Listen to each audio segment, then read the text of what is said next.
Not every ride and attraction at a theme park lasts for a long time, and some of the ones that we really liked aren't around anymore either. Here's 10 of my family's favorite rides and attractions that were at Walt Disney World, Universal Studios, or even Busch Gardens that are no longer there.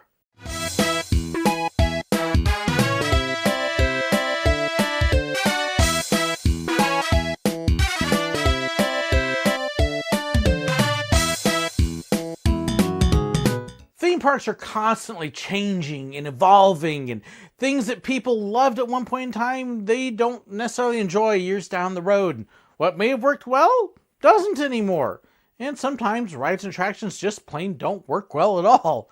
And so they're constantly changing, and parks are putting in new attractions where old ones used to be. And it does create a little bit of an interesting feeling when you look at a park and go, wow, I remember that ride or that show or that attraction, and I wish it was still there. As we get ready for our family trip here in October, and we were talking about all the different things that were at the Disney parks and at Universal and what used to be there and what isn't there now, we ended up with this list of 10 rides, attractions, and shows that we really kind of wish were still at the parks and aren't anymore for various reasons. We have 5 from Walt Disney World, 4 from Universal, and 1 from Busch. These are not in any particular order, so don't read too much into that. They just happen to be the order that they popped up in our minds. So the very first one on our list of defunct rides and attractions that we really miss at the parks, the Great Movie Ride. Now this one just recently closed, and they're updating it to a Minnie and Mickey Mouse cartoon adventure kind of thing. But we love the Great Movie Ride. In fact, really the Great Movie Ride for us is kind of symbolic of what Disney Hollywood Studios really used to be back when it opened up as Disney MGM, where it was the working studio, behind the scenes kind of thing. And it was a great tribute to all these old classic movies.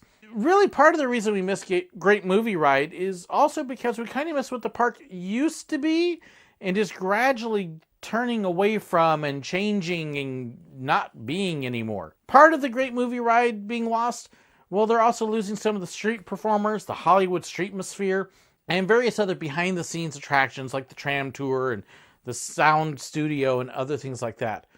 But the Great Movie Ride was just a wonderful, classic movie animatronic thing that harkened back to the days of Hollywood. We absolutely loved it.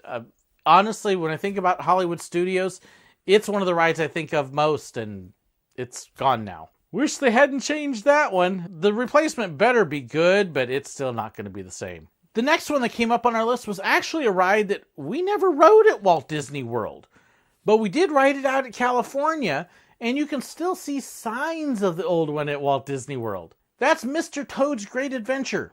When you're riding along in the car, running over hills and dales and through houses and barns and causing a bunch of ruckus, we absolutely love the ride. Partially because it was very non-PC. What other ride and place can you go to at a theme park that'll send you straight to hell? Because that's kind of what happens on the ride. It was just this hilarious, almost nonsensical ride that just made a ton of fun. Now, I know some people are going to hear that description and think, oh, well, what about Journey into Imagination?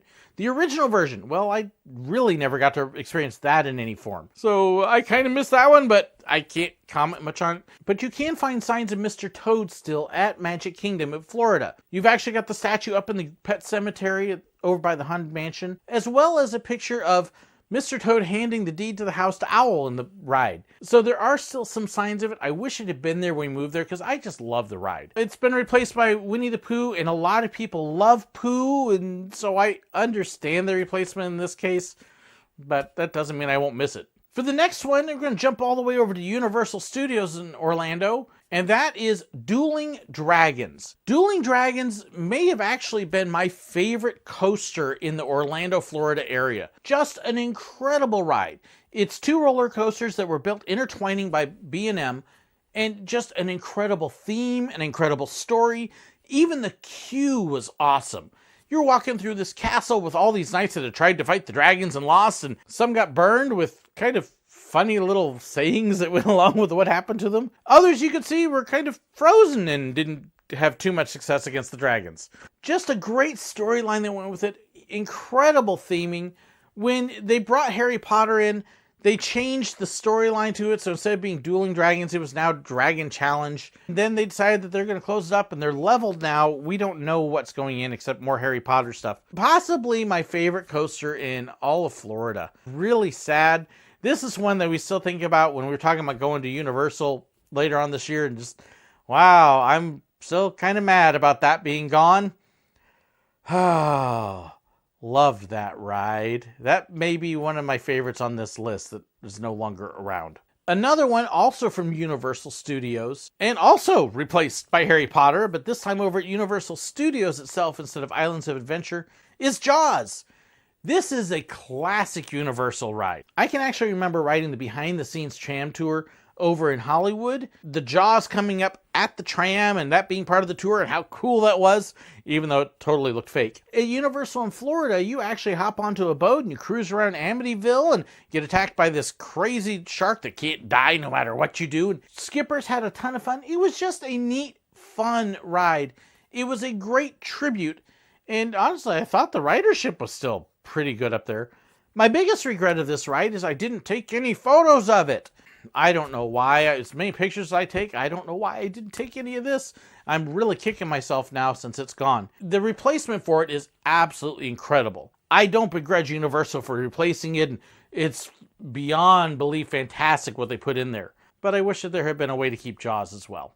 Jumping back over to Disney again, this one's probably going to shock a lot of people. But this is one of my kids' favorite rides, and I didn't mind it.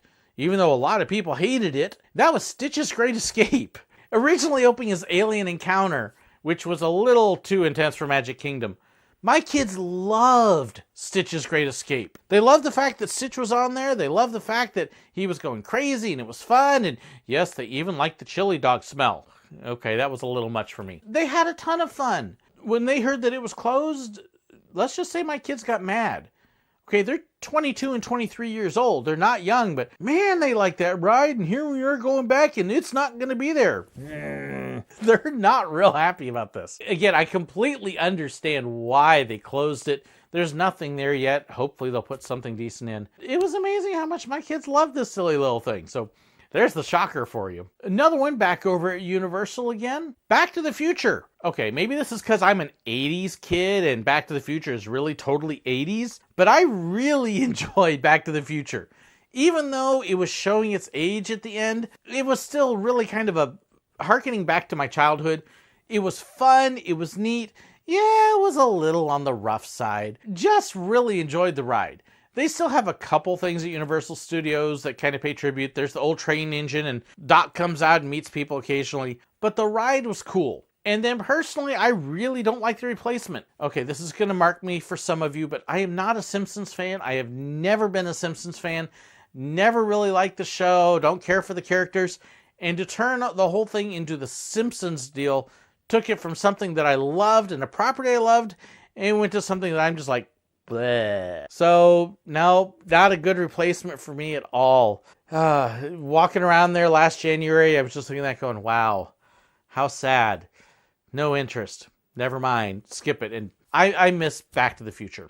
Another one from Disney, and this is really because of my time working there, is Toontown. It's gone through different variations of it, from Mickey's Birthday Fair to Mickey's Toontown Fair. Much of it is gone now. They still kept a couple of the old tents, and they've turned into a store and another sort of meet and greet, but it's not the same as it was when I was there. I love the fact that it was the place you could go to meet Mickey.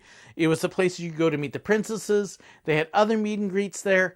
It was just so much fun to work in and to meet characters. They've kept the Barnstormer. They've moved the Dumbo ride over there now, but I loved what it was and for my great memories.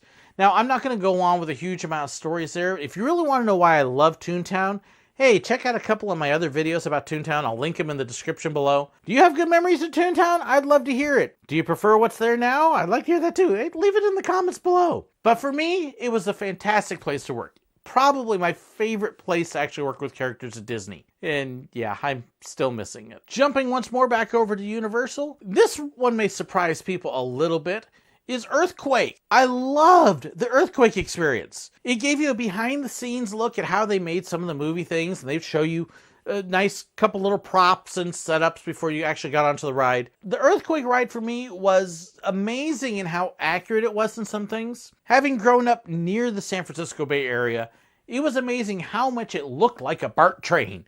It really did look like something you would ride in the Bay Area around San Francisco and Oakland and all that. Going under the bay and coming into the station, it really was pretty amazing how accurate it was that way. And then the effects were really cool too. It was fun. It was a little scary, especially if you've ever been through a real earthquake, which I have. But it wasn't so intense that it would terrify you either. We had a blast riding it every time we were there. Now, it's being replaced by Fast and Furious, which I have not been on as of the time I'm recording this. So I'm looking forward to seeing what that's like. There's definitely the California boy in me is going to absolutely miss Earthquake. And my kids had a blast on that one too. That was another one my daughter was a little upset about. Jumping back to Disney for my last one there, and that is Lights, Motors, Action. Yes, once again, we're back over at Hollywood Studios, and another big attraction that was there. I loved the stunt show. It was neat seeing how they did the stunts. It was just fun to watch, neat to see, amazing how they jumped these cars and would spin them and not hit walls, and just in awe of the drivers of these vehicles. It was a great show. It was one of the reasons why when I got to go to Disney Paris back in March, that I was so anxious to go see the show there and record it before it was gone, because I didn't get to do that down in Florida. Something you didn't think about. Oh, this will be here forever. And lo and behold, it's not there forever. So very grateful I got to record it some in Paris. So what you're seeing right now, this is all from the Paris show. I wish I had gotten more pictures and video of it in Florida. I did get a few. Just a neat show. It's so much fun to watch. A good portion where it was is now getting turned into Star Wars Galaxy Edge. And they're also turning a lot more of the studios parks into other things. I'm a huge Star Wars fan. So I'm excited beyond belief for Star Wars Galaxy's Edge. But at the same time, I really do miss that show. If I had to pick just one, yeah, I would pick Star Wars. I gotta admit. So I'm really looking forward to what's coming. But it would have been cool if they could have done both. The last one on my list is actually not at Universal Studios, and it's not at Disney. It's at a park that's about an hour away from both of them over in Tampa. And I have to be completely honest with you, I'm biased on this one. There's a lot of bias in this one. And that is Rhino Rally at Busch Gardens. Now, if you've been watching the videos, you're immediately going, I know why you missed that one. And yes, the truth is I miss it because I worked on it. It was a ton of fun to be a driver on that ride. But that is actually not why it's on this list. Rhino Rally was probably my family's favorite ride at Busch Gardens of all things. We love the coasters. A couple of my favorite roller coasters are at Busch Gardens. But Rhino Rally was the ride that every time we were at that park, if it was open, we rode it at least once. Every time. Even when I was working at the park on a regular basis. If I was there at the park with my family, we rode Rhino Rally. Not because I worked on it, but because we loved the ride so much. We had a blast seeing the animals up close, cracking up with the jokes, quipping some one-liners of our own at the driver, and just having a good time. Even after I left and I would go on field trips with my wife's school, I still rode Rhino Rally every time. Had friends that worked there all the way up until it closed. Just a neat ride. There really isn't another ride like it. I know you might think of Kilimanjaro Safari over at Disney's Animal Kingdom, but there's a lot of differences in the style and what they do and how they do it. Just a really unique ride, and I wish they had done more with it. It's too bad they didn't find a way to keep it or upgrade it or something. Instead, even when I was working there, you could just see it kind of gradually get neglected over the years and slide. It went from being an incredible ride at the end to just a shadow of what it was, which is too bad. So yes, I miss Rhino Rally for multiple reasons. So there are 10 rides and attractions at Disney, Universal, and Busch Gardens that my family misses a lot. Do you agree? Do you disagree? Do you think, yes, one of those is absolutely one you miss? Or are you looking at me like I'm insanely nuts for missing that? Probably Stitch's Great Escape in that case. Which ones do you miss that may not be on the list? We were only able to ride from 2004 or so up until recently. So if it was before 2004, we didn't get a chance to do it. But maybe you've got something that you really miss at the parks. Or even at your local park. I'd love to hear it. Thanks so much for watching. I want to give a huge shout out as well to my patrons for their financial support. Their pledges and monthly support have meant so much to me, and I love them so much. So thank you for that. If you want to know more about Patreon and supporting me, or if you want to know about my Facebook page, my Facebook fan group, Discord, Reddit, what equipment I use, or anything at all like that, be sure to check the description. There's a ton of info there. If you haven't done it yet, make sure you hit that subscribe button, like and share the video too, because maybe you got friends who remember those same rides I do with great memories. Thanks so much for watching, and God bless.